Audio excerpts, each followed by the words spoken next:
اعوذ باللہ من الشیطان الرجیم بسم اللہ الرحمن الرحیم۔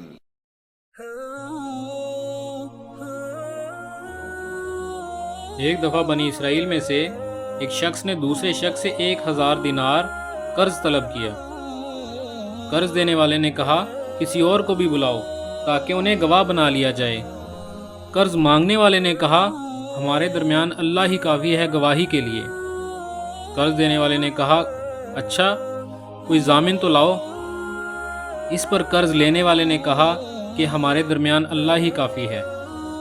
قرض دینے والے نے کہا تم سچ کہتے ہو، اور اس نے 1000 دینار کچھ عرصے کے لیے بطور قرض دے دیے۔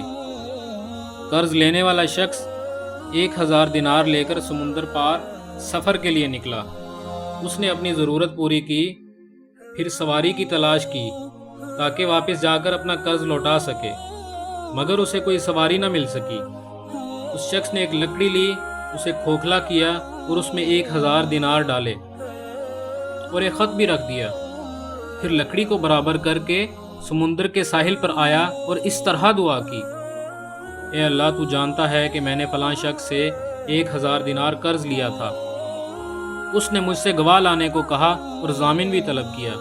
میں نے کہا کہ ہم دونوں کے درمیان اللہ ہی کافی ہے، اور وہ راضی ہو گیا۔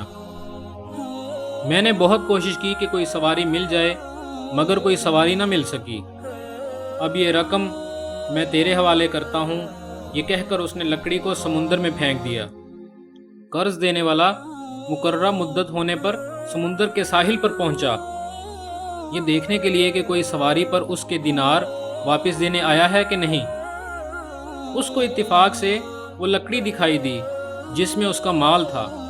اس نے لکڑی کو ایندھن کے لیے اٹھا لیا۔